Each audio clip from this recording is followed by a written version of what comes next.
All of us here, non-numericals on percentage error. A physical quantity P is related to four measurable quantities A, B, C and D as follows. P is A cube B square upon root C into D. The percentage errors of measurement in A, B, C and D are 1%, 3%, 4% and 2% respectively. Find the percentage error in the quantity P. ये physical quantity P दी हुई है इस तरीके से A B C D में जो percentage error है 1, 3, 4 and 2 है, तो P में परसेंटेज एरर पता करना है। चलिए कैसे हम शुरू करेंगे solution. Quantity P is given as P is equal to A cube B square upon root C into D, that is A cube B square C minus half D minus 1. Now taking log on both sides, log P is equal to 3 log A plus 2 log B minus half log C minus log D. Now differentiating partially on both sides, तो log P का हुआ delta P by P 3 log A का delta A by A plus 2 log B का differentiation delta B अपन B minus half log C का delta C by C minus log D का delta D by D। ये हुआ partial differentiation से। Now the maximum fractional error in P, delta P upon P जो maximum है ये होगा 3 delta A by A plus 2 delta B by B। और याद रहे जब मैक्सिमम फ्रैक्शनल एरर निकालना चाहते हैं तो जहां जहां माइनस है उसको प्लस कर दीजिए, तो plus half delta C by C plus delta D by D। So this is maximum fractional error, otherwise delta P upon P क्या है, फ्रैक्शनल एरर। तो ये रही फ्रैक्शनल एरर इन P और ये हुआ मैक्सिमम फ्रैक्शनल एरर इन P। जितने minus के टर्म्स हैं वो सब प्लस लिख दीजिए। Now the maximum possible percentage error in P, P में जो परसेंटेज एरर है यानी 100 से मल्टीप्लाई कर दीजिए थ्रू आउट, तो delta P upon P into 100 is 3 delta A upon A into 100 plus 2 delta B upon B into 100 plus half delta C upon C into 100 plus delta D upon D into 100। Now ध्यान दीजिए delta A by A into 100 क्या चीज है, this is percentage error in A। Delta B upon B into 100 क्या चीज है, percentage error in B। Delta C upon C into 100 क्या है, परसेंटेज एरर इन C। और delta D upon D into 100 क्या है, परसेंटेज एरर इन D। और A B C D में जो परसेंटेज एरर हैं ये ऊपर दिए हुए हैं 1, 3, 4 and 2।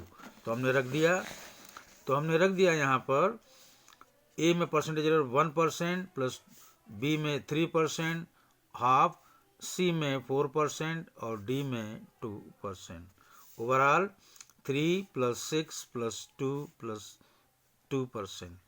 So maximum possible percentage error in P is 13%. This is the answer.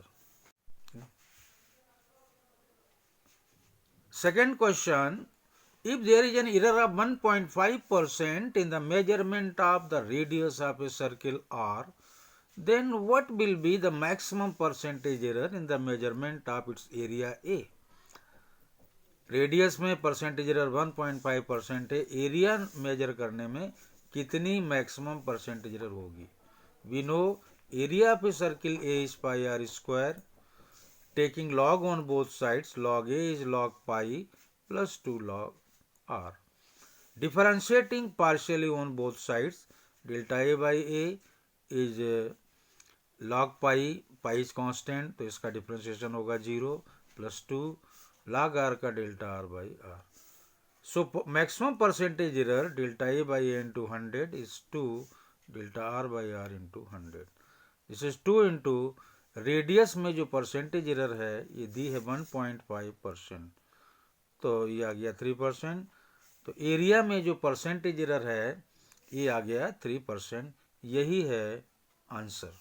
Now next question third, find the percentage of change in time period of a simple pendulum if its length is increased by 4%।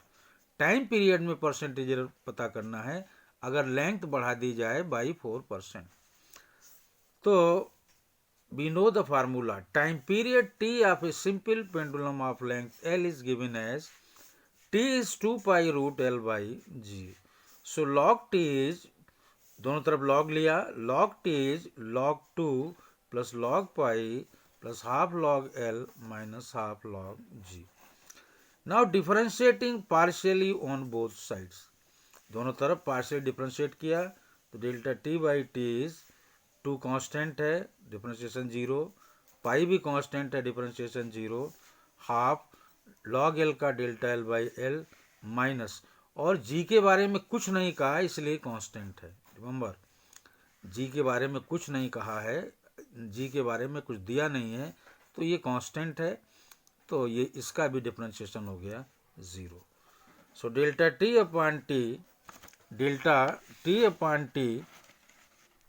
is equal to half delta L by L. So percentage error delta T upon T into 100 is half delta L by L into 100. So half, और percentage error length जो है, length is increased by 4%। अच्छा मान लो ये देते length decreased by, अगर decreased by देते तो -4% लिखते।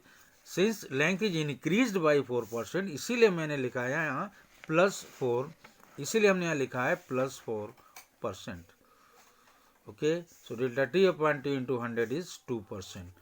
तो जो चेंज इन टाइम पीरियड है इट इज 2%, +2%। टाइम पीरियड यानी बढ़ जाता है।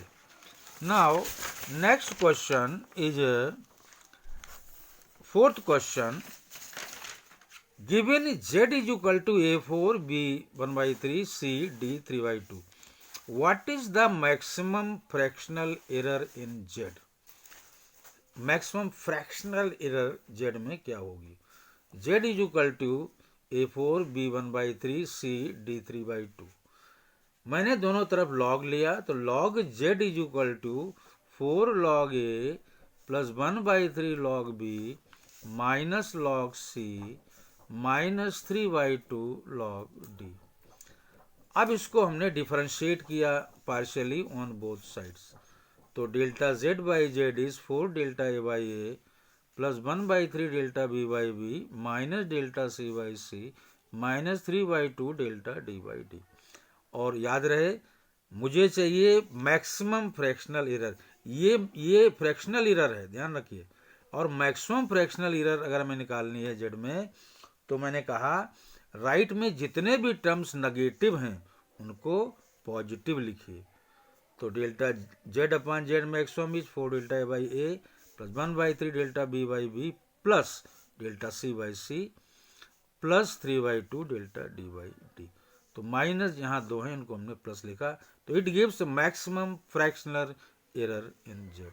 परसेंटेज एरर के जो क्वेश्चंस हैं उसमें ध्यान रखिए, जो भी टर्म होता है, क्वांटिटी होती है, उसका लॉग लेते हैं, फिर पार्शियली डिफरेंशिएट करते हैं, और मैक्सिमम फ्रैक्शनल एरर निकालने के लिए नेगेटिव टर्म्स को पॉजिटिव करके लिखते हैं। और अगर परसेंटेज एरर निकालना है तो 100 से मल्टीप्लाई कर देते हैं। ओके।